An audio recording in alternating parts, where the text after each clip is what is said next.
Good morning students, basic classes में आप सभी का स्वागत है।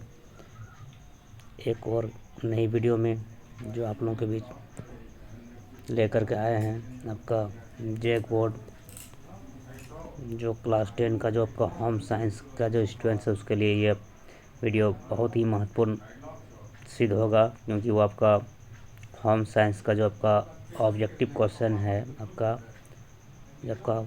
MCQ क्वेश्चन जो पूछा जाता है आपके एग्ज़ाम में, तो इसके लिए आप यह वीडियो बहुत ही महत्वपूर्ण होगा। जो क्लास 10 के स्टूडेंट्स के लिए यह वीडियो बहुत ख़ास होने वाला है। जो भी स्टूडेंट्स का आपका होम साइंस जो होगा, होम साइंस के स्टूडेंट्स के लिए यह वीडियो बहुत ही ख़ास होने वाला है, जो ऑब्जेक्टिव फॉर्म में है।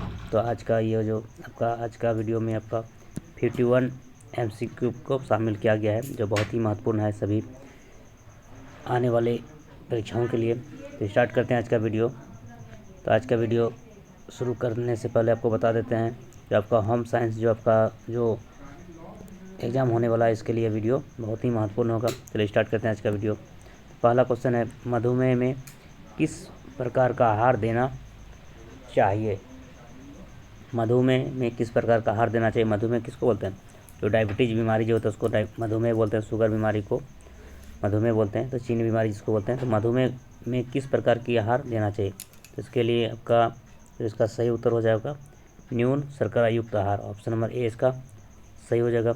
शुगर पेशेंट के लिए, जो मधुमेह का जो रोगी होता है, उसको न्यून शर्करा युक्त आहार देना चाहिए। ऑप्शन नंबर ए इसका सही हो जाएगा। उसको बहुत ही कम मात्रा में युक्त भोजन, जो जिससे शुगर फ्री, मतलब जिसमें शुगर की मात्रा बहुत कम हो, उस तरह का आहार देना चाहिए। न्यून शर्करा युक्त आहार देना चाहिए। ऑप्शन नंबर ए इसका सही हो जाएगा। नेक्स्ट क्वेश्चन आप देखते हैं, क्वेश्चन नंबर 2। क्वेश्चन नंबर 2 क्या बोल रहा है? क्वेश्चन नंबर 2 आपका ये आप लोगों के लिए बहुत ही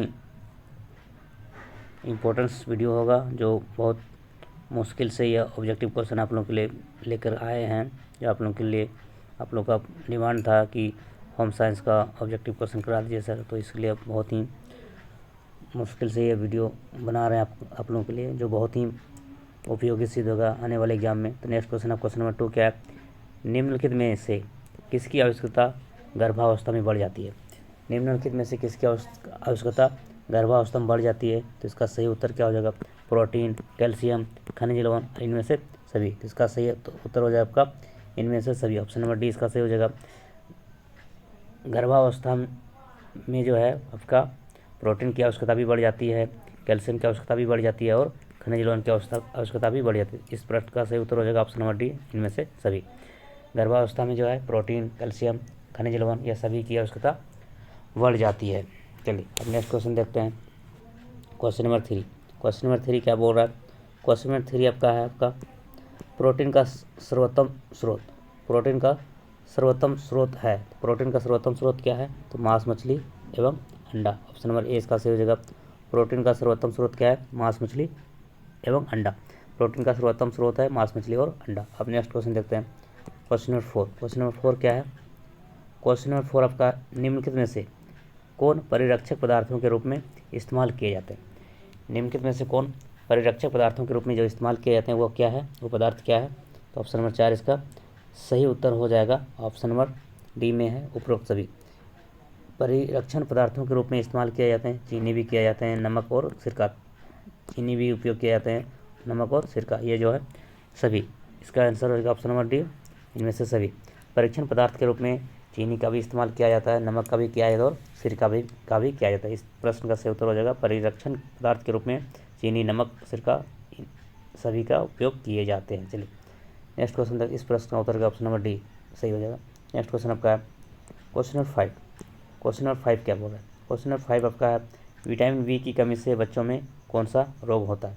विटामिन बी की कमी से जो बच्चों में कौन सा रोग होता है, तो वो आपका हो जाएगा बेरी। ऑप्शन नंबर डी इसका सही हो जाएगा। विटामिन बी की कमी से बेरी रोग होता है बच्चों में। विटामिन बी की कमी से कौन सा रोग होता है? बेरी। ऑप्शन नंबर डी इसका सही हो जाएगा। चलिए नेक्स्ट क्वेश्चन आपका देखते हैं, क्वेश्चन नंबर 6 क्या है? क्वेश्चन नंबर 6 आपका है भोजन का मनोवैज्ञानिक कार्य है। भोजन का जो मनोवैज्ञानिक कार्य क्या है? इसका सही उत्तर हो जाएगा आपका भोजन का मनोवैज्ञानिक कार्य क्या है? तो संतुष्टि प्रदान करना। क्या है? संतुष्टि प्रदान करना। ऑप्शन नंबर ए इसका सही हो जाएगा। भोजन का मनोवैज्ञानिक कार्य जो हुआ है संतुष्टि प्रदान करना। भोजन का मनोवैज्ञानिक कार्य है संतुष्टि प्रदान करना। इस प्रश्न का सही उत्तर हो जाएगा ऑप्शन नंबर ए। नेक्स्ट क्वेश्चन देखते हैं, क्वेश्चन नंबर 7। क्वेश्चन नंबर 7 क्या है? नॉन बैंकिंग प्रणाली के अंतर्गत आते हैं। नॉन बैंकिंग प्रणाली के अंतर्गत क्या आते हैं? Unit trust of India, Bharatiya Jeevan बीमा निगम या फिर जनरल इंश्योरेंस ऑफ इंडिया। इसका सही उत्तर हो जाएगा आपका नॉन बैंकिंग प्रणाली के अंतर्गत आते हैं इनमें से सभी। ऑप्शन नंबर डी सही हो जाएगा, इनमें से सभी।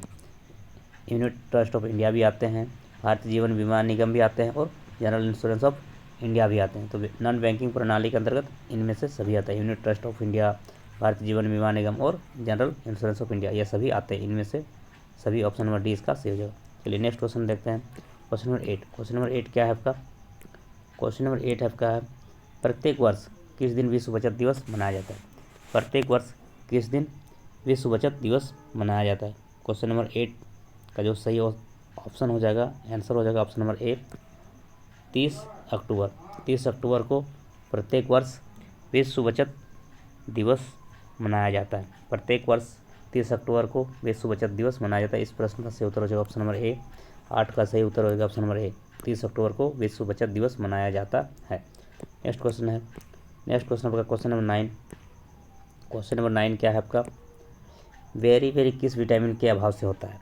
बेरी बेरी जो एक बीमारी है वो किस विटामिन की कमी से होता है? तो इसका सही उत्तर हो जाए आपका बेरी बेरी जो आपका विटामिन वी की कमी से होता है। विटामिन वी की कमी से बेरी बेरी, ये रिपीट कर गया क्वेश्चन, ऑप्शन नंबर बी इसका सही हो जाएगा। बेरी बेरी जो है वो विटामिन बी के अभाव में होता है। बेरी बेरी रोग विटामिन बी के अभाव में होता है। ऑप्शन नंबर बी इसका सही हो जाएगा। चलिए नेक्स्ट क्वेश्चन देखते हैं, क्वेश्चन नंबर 10। क्वेश्चन नंबर 10 क्या है? क्वेश्चन नंबर 10 आपका है, क्वेश्चन नंबर 10 आपका है प्रोटीन का सर्वोत्तम स्रोत। प्रोटीन का सर्वोत्तम स्रोत है, प्रोटीन का सर्वोत्तम स्रोत, ये भी रिपीट कर गया। प्रोटीन का सर्वोत्तम स्रोत क्या है? मांस मछली अंडे। मांस मछली अंडे, ये इसका सही उत्तर हो जाएगा ऑप्शन नंबर ए। ऑप्शन नंबर ए मांस मछली अंडे। प्रोटीन का सर्वोत्तम स्रोत जो हुआ क्या है? मांस मछली और अंडे। अब नेक्स्ट क्वेश्चन क्या है? Next question 11 number. 11 number question आपका है किण्वन, जिसको अंग्रेजी में फर्मेंटेशन कहते हैं। किण्वन, इसको अंग्रेजी में फर्मेंटेशन कहते हैं।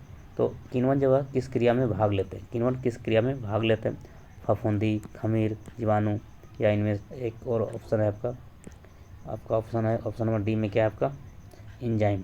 किण्वन जो है वह क्रिया में भाग लेने वाले क्या है? किण्वन में जो भाग लेते हैं वो क्या हो जाएगा? ऑप्शन नंबर बी इसका सही हो जाएगा खमीर। क्या हो जाएगा? खमीर। ऑप्शन नंबर बी में है आपका खमीर। किण्वन में जो भाग लेने वाला जो होगा क्या है? खमीर होता है। ऑप्शन नंबर बी इसका सही हो जाएगा।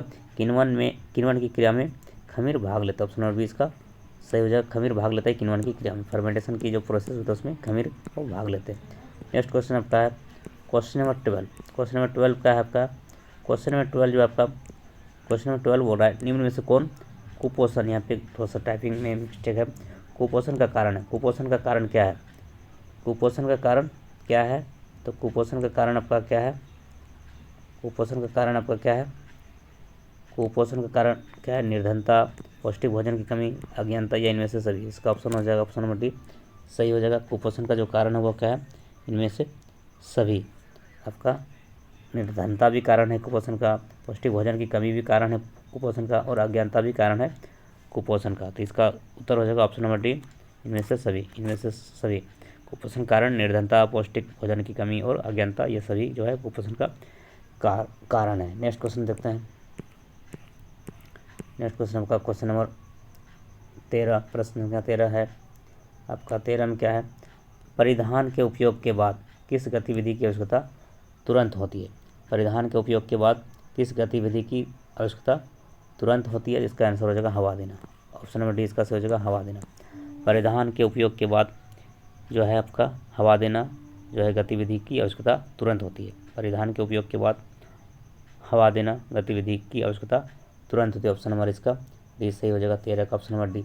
नेक्स्ट क्वेश्चन है, नेक्स्ट क्वेश्चन आपका है 14 नंबर प्रश्न। 14 नंबर प्रश्न क्या है?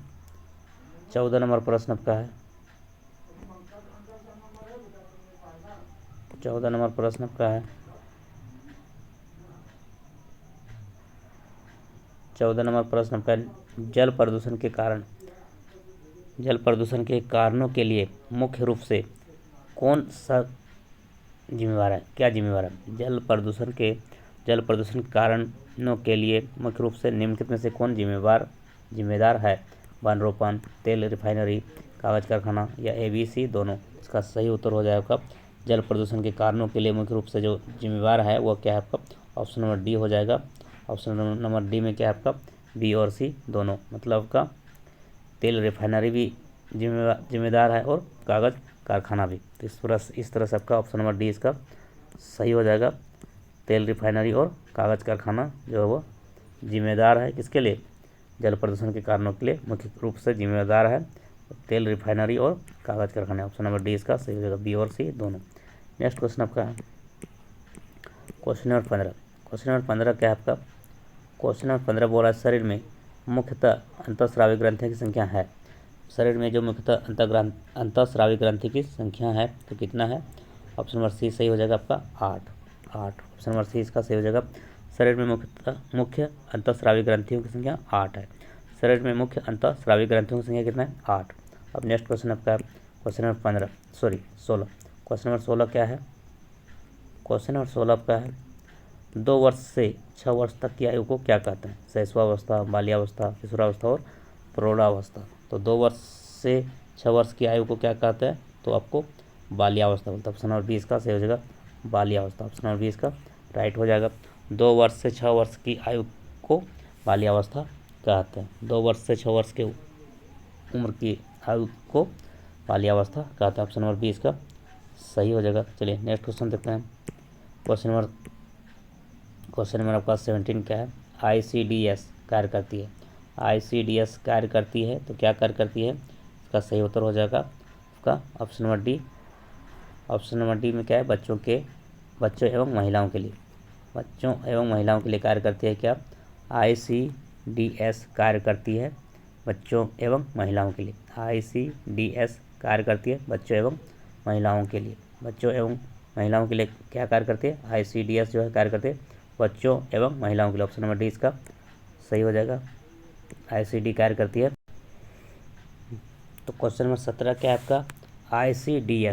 ICDS जो क्या वो कार्य करती है बच्चों एवं महिलाओं के लिए। ICDS जो कार्य करती है बच्चों एवं महिलाओं के लिए। ऑप्शन नंबर डी इसका सही हो जाएगा। चलिए ICDS जो है उसका फुल फॉर्म क्या होता है? Integrated child development scheme. Integrated child development scheme या ICDS का फुल फॉर्म है, जो 1975 में वो लॉन्च किया गया था। 1975 में यह स्कीम लॉन्च किया गया था जिसका पूरा नाम है integrated child development scheme. ICDS का फुल फॉर्म होता है इंटीग्रेटेड चाइल्ड डेवलपमेंट स्कीम, जो 1975 में लॉन्च किया गया था और यह कार्य क्या करती है? बच्चे एवं महिलाओं के लिए। अब नेक्स्ट क्वेश्चन देखते हैं। क्वेश्चन नंबर क्या है? Question number 18। क्वेश्चन नंबर क्या हुआ? क्वेश्चन नंबर आपका 18 है आंतरिक सज्जा अभिव्यक्ति है। आंतरिक सज्जा अभिव्यक्ति है तो इसका सही उत्तर हो जाएगा आपका ऑप्शन नंबर डी, इनमें से सभी। आंतरिक सज्जा अभिव्यक्ति जो है रुचि की भी होता है, कौशल की भी होता है, धन का सदुपयोग करना भी होता है। नहीं, इस प्रश्न का सही उत्तर हो जाएगा ऑप्शन नंबर डी, इनमें से सभी। आंतरिक सज्जा अभिव्यक्ति के लिए इनमें से सभी, इसका ऑप्शन नंबर डी इसका सही हो जाएगा। धन के सदुपयोग की, कौशल की और रुचि की। अब नेक्स्ट क्वेश्चन देखते हैं। Question number 19। क्वेश्चन नंबर 19 क्या है आपका? क्वेश्चन नंबर 19 आपका है प्रत्येक परिवार अपने सुरक्षित भविष्य के लिए क्या करता है? प्रत्येक परिवार अपने सुरक्षित भविष्य के लिए क्या करता है? तो क्या करता है आपका? बचत। क्या करता है? बचत। ऑप्शन नंबर ए इसका सही हो जाएगा, सेविंग। प्रत्येक परिवार जो है आपका अपने सुरक्षित भविष्य के लिए क्या करता है? बचत करता है, सेविंग करता है। प्रत्येक परिवार अपने सुरक्षित भविष्य के लिए सेविंग करता है, नहीं बचत करता है। ऑप्शन नंबर ए इसका सही हो जाएगा। चलिए नेक्स्ट क्वेश्चन देखते हैं। Question number 20। क्वेश्चन नंबर 20 क्या है? क्वेश्चन नंबर 20 आपका है क्वेश्चन नंबर 20 बोल रहा उपभोक्ता के अधिकार कौन नहीं है? उपभोक्ता का अधिकार कौन नहीं है? तो उपभोक्ता का जो अधिकार होता है वो कौन नहीं है? चयन का, क्षतिपूर्ति का, दुकान में रेड करवाने का या फिर शिकायत दर्ज करने का। तो कौन नहीं है? कौन नहीं आपका दुकान में रेड करवाने का अधिकार जो आपका उपभोक्ता को नहीं है। ऑप्शन नंबर सी इसका सही हो जाएगा। ऑप्शन नंबर सी इसका सही हो जाएगा। दुकान में रेड करवाने का अधिकार उपभोक्ता को नहीं है। चयन करने का अधिकार उपभोक्ता को है, क्षतिपूर्ति का भी अधिकार उपभोक्ता को है और शिकायत दर्ज करने का भी अधिकार उपभोक्ता को है, लेकिन दुकान में रेड करवाने का अधिकार उपभोक्ता को नहीं है। इस प्रश्न का सही उत्तर है ऑप्शन नंबर सी, दुकान में रेड करवाने का अधिकार उपभोक्ता को नहीं है। चलिए अब नेक्स्ट क्वेश्चन आपका है, क्वेश्चन नंबर 21 नंबर क्वेश्चन क्या बोल रहा है, FPO मार्क उपलब्ध रहते हैं, FPO मार्क उपलब्ध रहते हैं केचप, चाय पत्ती, शहद या फिर नमक। तो इसका सही उत्तर हो जाएगा आपका केचप, ऑप्शन नंबर ए इसका सही हो जाएगा। FPO जो है मार्क उपलब्ध रहते हैं केचप, इसका सही उत्तर हो जाएगा ऑप्शन नंबर ए केचप। केचप जो है वह FPO मार्क उपलब्ध रहते हैं। अब नेक्स्ट क्वेश्चन अब देखते हैं कि तो FPO क्या है, EPO जो है आपका EPO का पूरा नाम क्या होता है, एरिथ्रोप्रोटीन।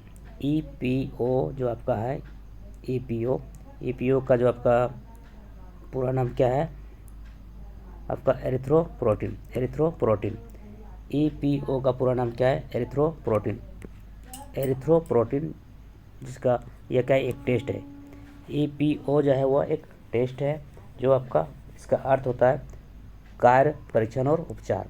तो आपका क्या इसका सही उत्तर क्या हो जाएगा, ऑप्शन नंबर डी इसका सही हो जाएगा, सॉरी ए सही हो जाएगा। ऑप्शन नंबर ए में क्या है आपका,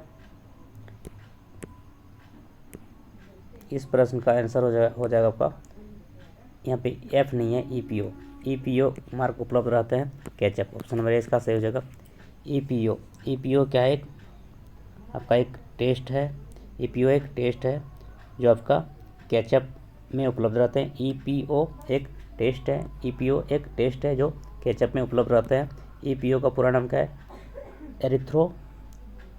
एरिथ्रोप्रोटीन जिसका अर्थ होता है, EPO का पूरा नाम क्या है, एरिथ्रोप्रोटीन जो एक टेस्ट है इसका जो अर्थ होता है, मीनिंग होता है कार्य, परीक्षण और उपचार। इसका अर्थ क्या है, EPO टेस्ट का कार्य, परीक्षण और उपचार, ये आपका क्या है, एक टेस्ट है जो एरिथ्रोप्रोटीन जो है वो एरिथ्रोप्रोटीन इसका फुल फॉर्म है EPO का, जो एक टेस्ट है जो केचप में उपस्थित रहते हैं।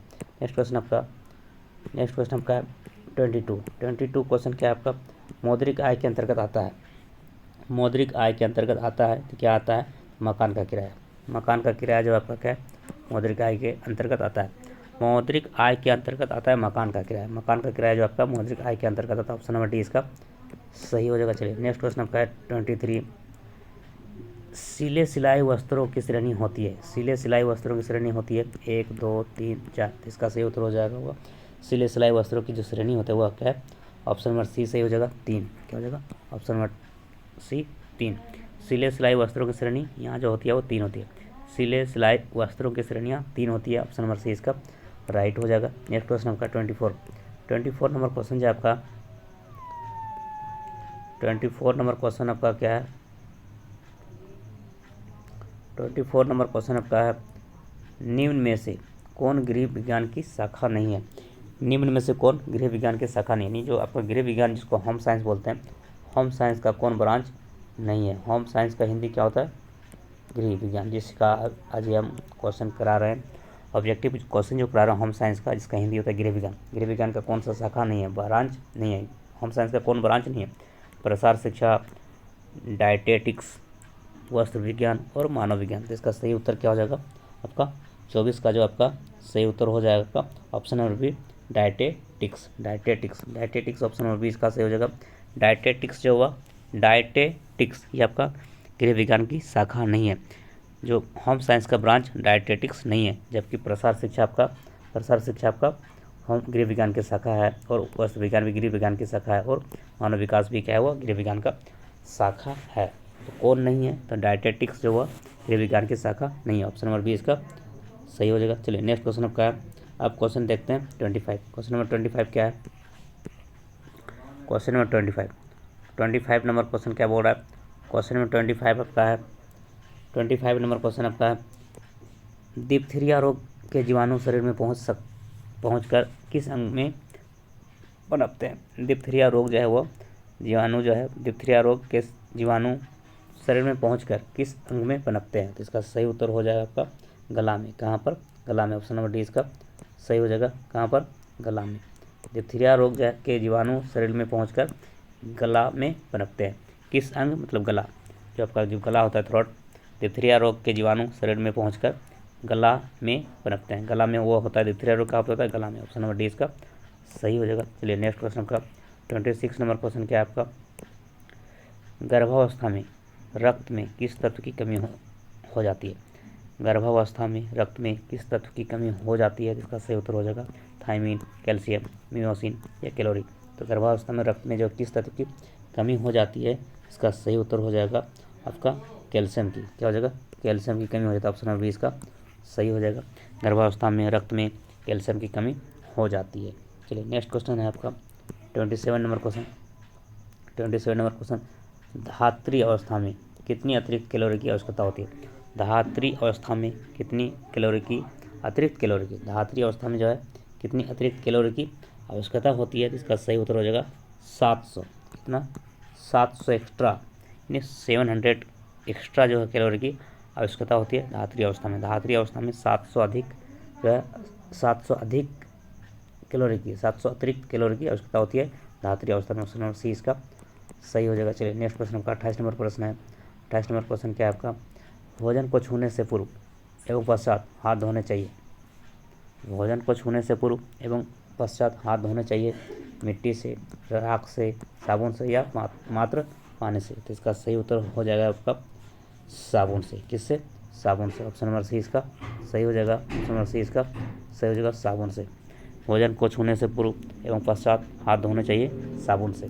भोजन को छूने से पूर्व एवं पश्चात जो है हाथ धोना चाहिए साबुन से। ऑप्शन नंबर सी इसका सही हो जाएगा। चलिए अब नेक्स्ट क्वेश्चन है आपका 29 नंबर प्रश्न। 29 नंबर प्रश्न आपका मासिक वेतन परिवार की किस आय के अंतर्गत आता है?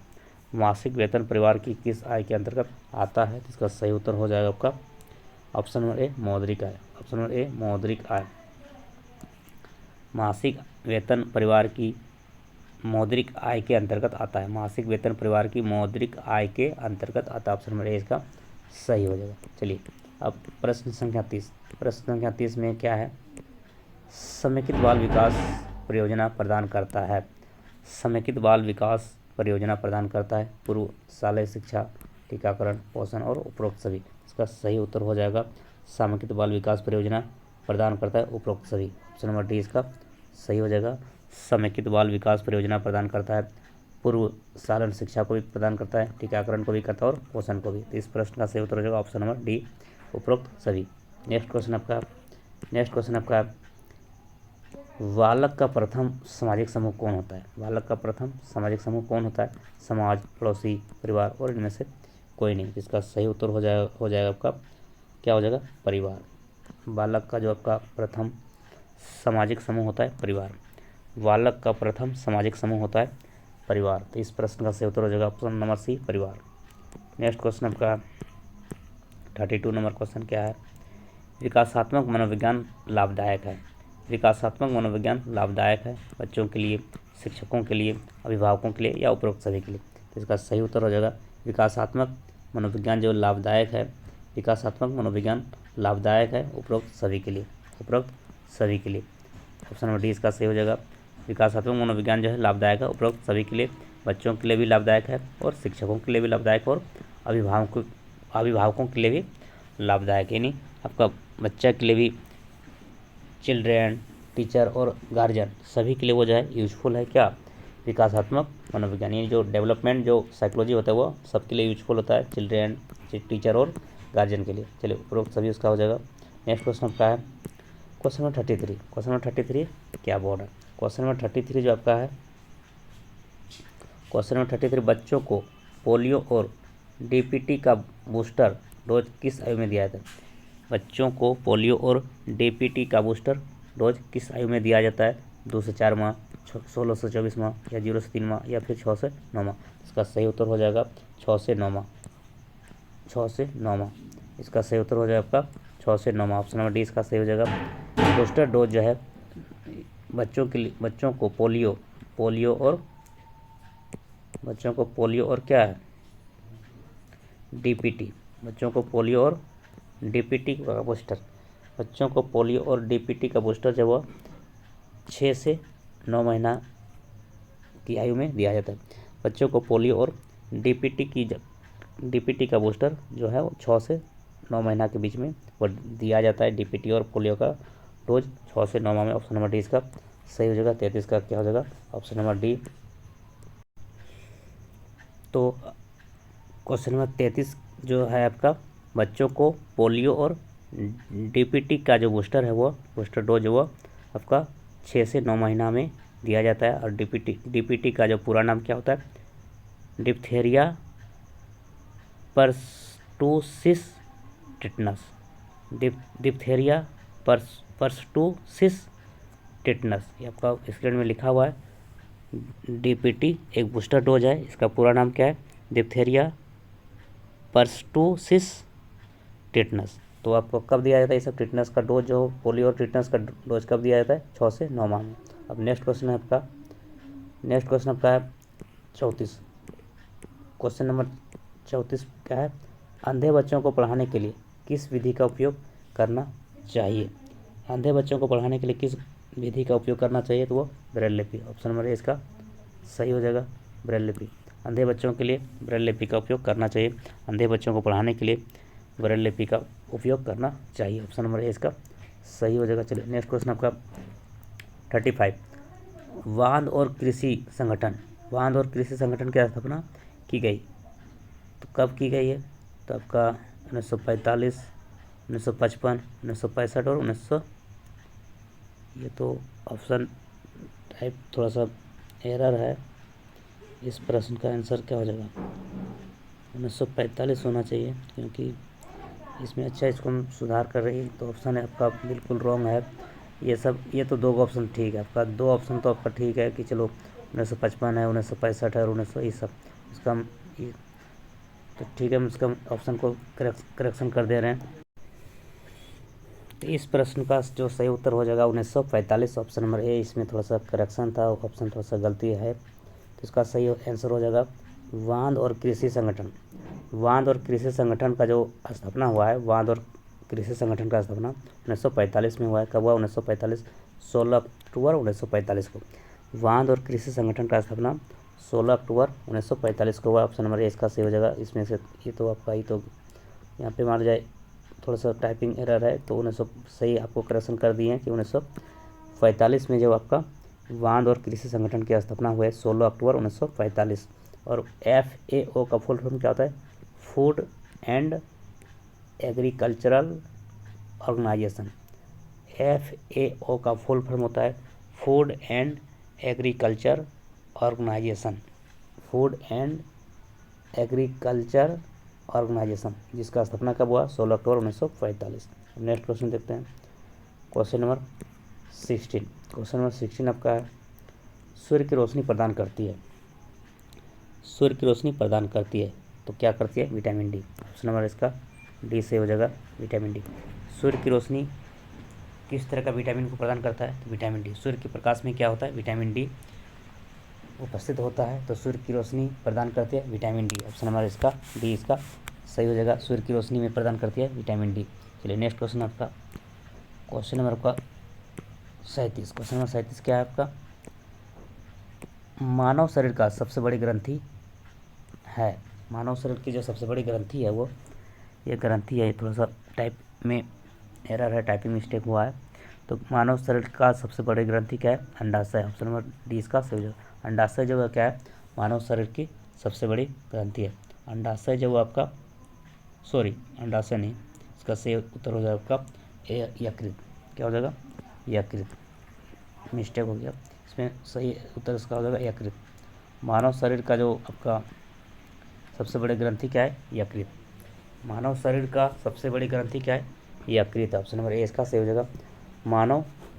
मानव शरीर का सबसे बड़ी ग्रंथि का नाम क्या है, यकृत, जिसको क्या बोलते हैं, लीवर। जिसको क्या बोलते हैं, लीवर बोलते हैं, या फिर इसको जिगर भी बोल सकते हैं। क्या बोल सकते हैं, जिगर, सब वही है, जिगर, लीवर, यकृत, उसी का नाम है यकृत का ही अंग्रेजी नाम क्या है? लीवर, जिसको जिगर भी बोलते हैं, जो मानव शरीर का सबसे बड़ी ग्रंथि है। मानव शरीर का सबसे बड़ी ग्रंथि का क्या नाम है? यकृत, जिसको अंग्रेजी में लीवर बोलते हैं, हिंदी में जिगर भी आप बोल सकते हैं। जिगर, यकृत, लीवर सब उसी का नाम है, जो मानव शरीर का सबसे बड़ी ग्रंथि है। चलिए नेक्स्ट क्वेश्चन आपका देखते हैं। नेक्स्ट क्वेश्चन का है आपका क्वेश्चन नंबर 38। क्वेश्चन नंबर 38 क्या है? उपभोक्ता की विशेष समस्या होती है। उपभोक्ता की विशेष समस्या होती है। क्या समस्या होती है? वस्तुओं में मिलावट, यह भी समस्या है। वस्तुओं पर अपूर्ण लेबल, यह भी समस्या है। दोषयुक्त माप और तोल के साधन, ये सभी क्या है? वो उपभोक्ता की विशेष समस्या है। ऑप्शन नंबर डी इसका सही हो जाएगा। ऑप्शन नंबर डी इसका सही हो जाएगा। वस्तुओं में मिलावट, यह भी समस्या है उपभोक्ता की। वस्तुओं पर अपूर्ण लेबल, यह भी उपभोक्ता की समस्या है।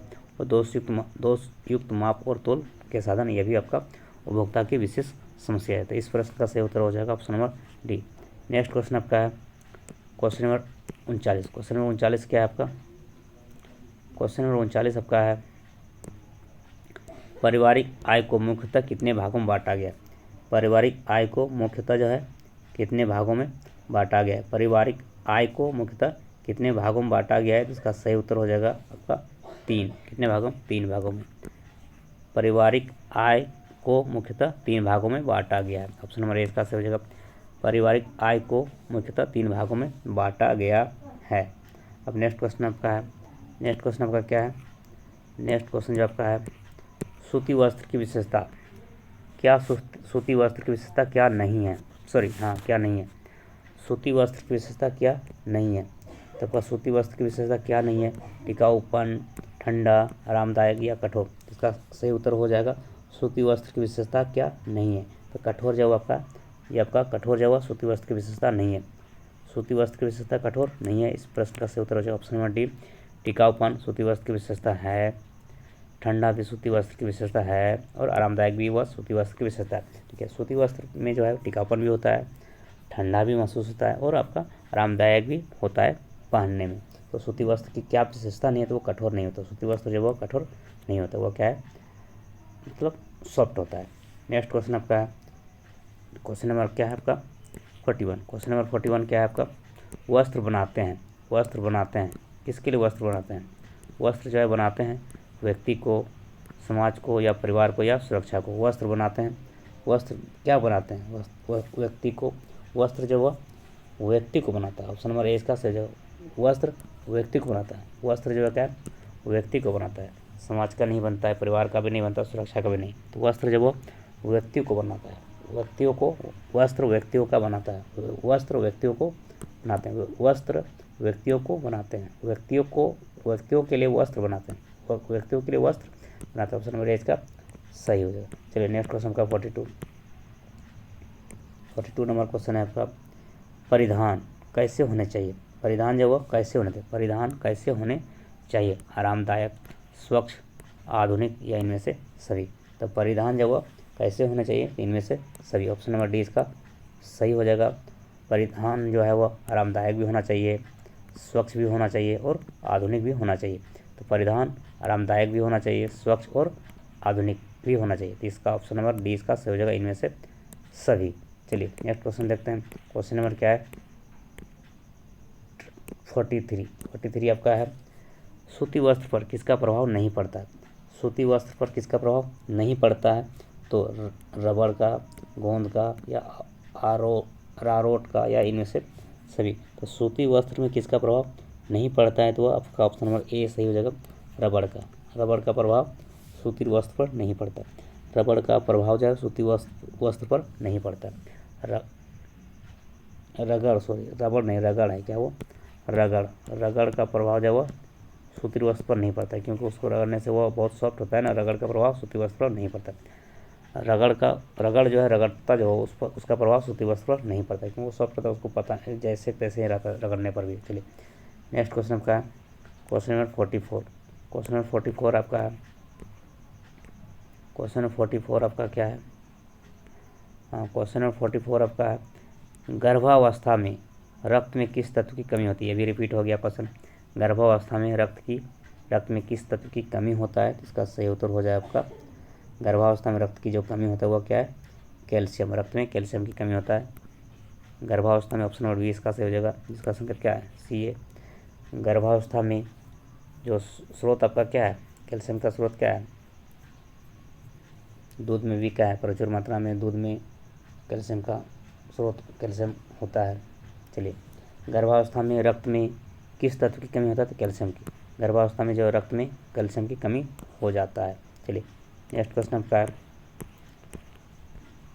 45 नंबर क्वेश्चन आपका है, थायराइड से निकलने वाला हार्मोन कहलाता है। थायराइड से निकलने वाला हार्मोन क्या कहलाता है, पैराथाइक्लिन, थायरॉक्सिन, इंसुलिन, इनमें से कोई नहीं। थायराइड से निकलने वाला हार्मोन जो है वो आपका क्या कहलाता है, थायरॉक्सिन कहलाता है। ऑप्शन नंबर बी इसका सही हो जाएगा, थायरॉक्सिन। थायरॉक्सिन हार्मोन कहाँ से स्रावित होता है, थायराइड ग्रंथि से। थायरॉक्सिन हार्मोन जो है थायराइड ग्रंथि से स्रावित होता है और थायराइड से निकलने वाले हार्मोन थायरॉक्सिन हार्मोन कहलाते हैं। थायराइड ग्रंथि है जिससे थायरॉक्सिन हार्मोन स्रावित होता है। थायरॉक्सिन हार्मोन जो है वो स्रावित होता है कहाँ से, थायराइड ग्रंथि से। तो यहाँ पे क्वेश्चन बोल रहा है थायराइड से निकलने वाला हार्मोन क्या कहलाता है, thyroxine hormone. Thyroxine hormone option number B इसका सही हो जाएगा। चलिए, अब नेक्स्ट क्वेश्चन आपका चलिए अब 46 नंबर क्वेश्चन है, रेफ्रिजरेटर में होता है। रेफ्रिजरेटर में क्या होता है, रेफ्रिजरेटर में जो आपका क्या होता है, प्रशीतन, खमीरीकरण, निर्जलीकरण या इनमें से सभी। प्रशीतन आपका ऑप्शन नंबर ए इसका सही हो जाएगा। रेफ्रिजरेटर को क्या बोलते हैं आप बोलचाल की भाषा में, उसको फ्रिज बोलते हैं। क्या बोलते हैं, फ्रिज, जो कि फ्रिज नहीं होता। फ्रिज तो आपको बोलचाल की भाषा में बोलते हैं, वो इसका नाम है, शुद्ध नाम है रेफ्रिजरेटर, जिसको फ्रिज आप लोग मानते हैं या समझते हैं। रेफ्रिजरेटर क्या है, वो फ्रिज को ही बोलते हैं, जो हम लोग फ्रिज बोलते हैं। तो वो क्या है, किताब में उसको रेफ्रिजरेटर लिखा रहता है। तो रेफ्रिजरेटर में क्या होता है, प्रशीतन होता है। प्रशीतन मतलब क्या, ठंडा, कूल। फ्रिज किसके लिए जाना था है, कूल के लिए। प्रशीतन का मतलब क्या, कूल। तो रेफ्रिजरेटर में जो है प्रशीतन होता है। फ्रिज का मतलब क्या, जमना। फ्रिज का मतलब क्या होता है, जमना। तो कूल मतलब क्या, ठंडा होगा, बहुत ज़्यादा अधिक ठंडा होगा, क्या हो, जम जाएगा। तो रेफ्रिजरेटर में होता है प्रशीतन होता है, क्या होता है, ठंडा होता है, कूल होता है, जिसको फ्रिज बोलते हैं, जो फ्रिज का हिंदी होता है जमना। तो वो जमाने का काम वो रेफ्रिजरेटर में करता है। चलिए, नेक्स्ट क्वेश्चन आपका, इस प्रश्न का ऑप्शन नंबर ए सही हो जाएगा।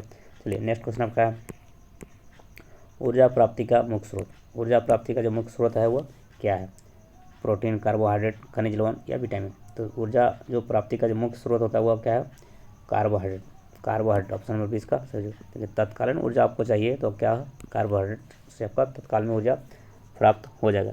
आपको तुरंत ऊर्जा की प्राप्ति चाहिए, ऊर्जा तुरंत चाहिए, तो क्या, कार्बोहाइड्रेट लेने से क्या होगा, ऊर्जा तत्काल में प्राप्त हो जाता है। तो ऊर्जा प्राप्ति का मुख्य स्रोत क्या है, वो कार्बोहाइड्रेट। और सबसे अधिक ऊर्जा प्राप्त किससे होता है, कार्बोहाइड्रेट से ही। तो इसका सही उत्तर हो जाएगा ऑप्शन नंबर बी, कार्बोहाइड्रेट।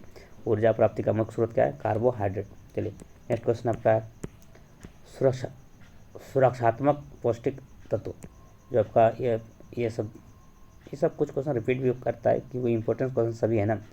सुरक्षात्मक पौष्टिक तत्व, सुरक्षात्मक पौष्टिक तत्व जो आपका क्या है, भोजन, कार्बोहाइड्रेट, वसा और विटामिन एवं खनिज लवण। तो इसका सही उत्तर हो जाएगा, सुरक्षात्मक पौष्टिक तत्व जो है वो आपका विटामिन एवं खनिज लवण है। विटामिन एवं खनिज लवण ऑप्शन नंबर डी इसका सही हो जाएगा, विटामिन एवं खनिज लवण।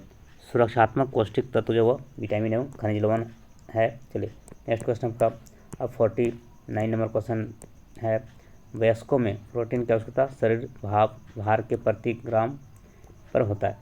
वयस्क में जो है प्रोटीन की आवश्यकता शरीर का जो भार है प्रति केजी पर कितना होता है। तो वयस्क में प्रोटीन की आवश्यकता जो है शरीर के भार के अनुसार प्रति केजी कितना होता है। इसका सही उत्तर हो जाएगा का 1 ग्राम।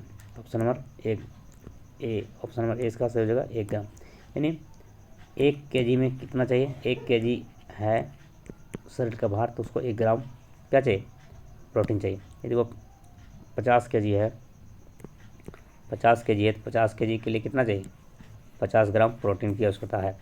50 केजी जिस व्यक्ति का या जिस मनुष्य का भार 50 केजी है तो उसको कितना ग्राम चाहिए प्रोटीन, 50 ग्राम। 1 केजी में 50 ग्राम 1 केजी में 1 ग्राम चाहिए प्रोटीन उसकी आवश्यकता है भार के अनुसार। वयस्क व्यक्ति में हर 1 केजी यानी प्रति केजी पर 1 केजी में आपका 1 ग्राम प्रोटीन की आवश्यकता होता है। चलिए, नेक्स्ट क्वेश्चन आपका, यदि वो 40 केजी का आदमी है उसको कितना चाहिए, तो 40 ग्राम की प्रोटीन की आवश्यकता होता है। चलिए, नेक्स्ट क्वेश्चन आपका है क्वेश्चन नंबर 50 नंबर क्वेश्चन है, किस विटामिन की कमी से बच्चों में अंगों की अस्थियाँ मर जाती है। अस्थियाँ जो मर जाती है यानी वो मुड़ जाती है यानी कमज़ोर हो जाती है। किस विटामिन की कमी से बच्चों में जो अंगों की जो अस्थियाँ वो मुड़ जाती है। क्या तो मुड़ जाती है। इसका सही उत्तर हो जाएगा आपका option number D, vitamin D. Vitamin D की कमी से, विटामिन जो डी की कमी से हुआ बच्चे का जो हड्डी वो मुड़ जाती है, कमज़ोर हो जाती है। विटामिन डी जो है हड्डियों के लिए बहुत ही उपयोगी होता है। विटामिन डी की कमी से बच्चों की जो हड्डियाँ है वो मुड़ जाती है। ऑप्शन नंबर डी इसका सही हो जाएगा। बच्चों की जो हड्डी है वो मुड़ जाती है विटामिन डी की कमी से। और विटामिन डी का स्रोत क्या है? सूर्य का प्रकाश। सूर्य का प्रकाश से वो जो विटामिन डी प्राप्त होता है। तो विटामिन डी की कमी से बच्चों की हड्डी जो है मुड़ जाती है। चलिए नेक्स्ट क्वेश्चन और अंतिम क्वेश्चन है आपको 41 का या 51 क्वेश्चन का वो सेट था। 51 क्वेश्चन का वो आपका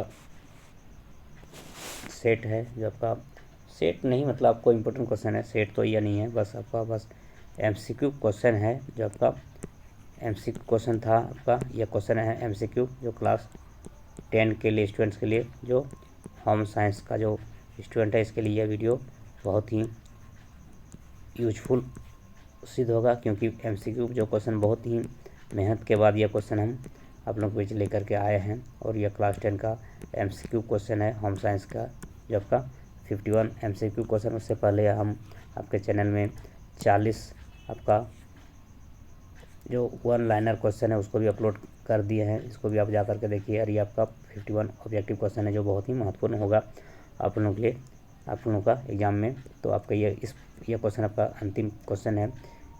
तो निम्न में से किस बर्तन में खाद्य पदार्थों को अधिक समय तक रखने पर विषाक्त उत्पन्न हो जाता है? तो स्टील, तांबा, शीशा, लोहा।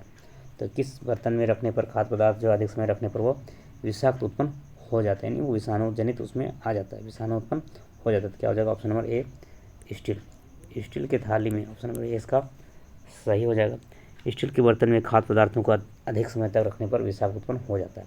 स्टील की थाली में खाद्य पदार्थों का अधिक देर तक रखने पर विषाक्त उत्पन्न हो जाता है। तो इसका आंसर होगा ऑप्शन नंबर ए। चलिए इस वीडियो में आपका 51 टॉप मोस्ट जो आपका एमसीक्यू क्वेश्चन जो था बहुत ही महत्वपूर्ण है। सभी क्वेश्चन क्या है? वीवीआई है जो होम साइंस के स्टूडेंट के लिए। फिर आपको नेक्स्ट वीडियो में फिर और भी क्वेश्चन लेकर के आएंगे।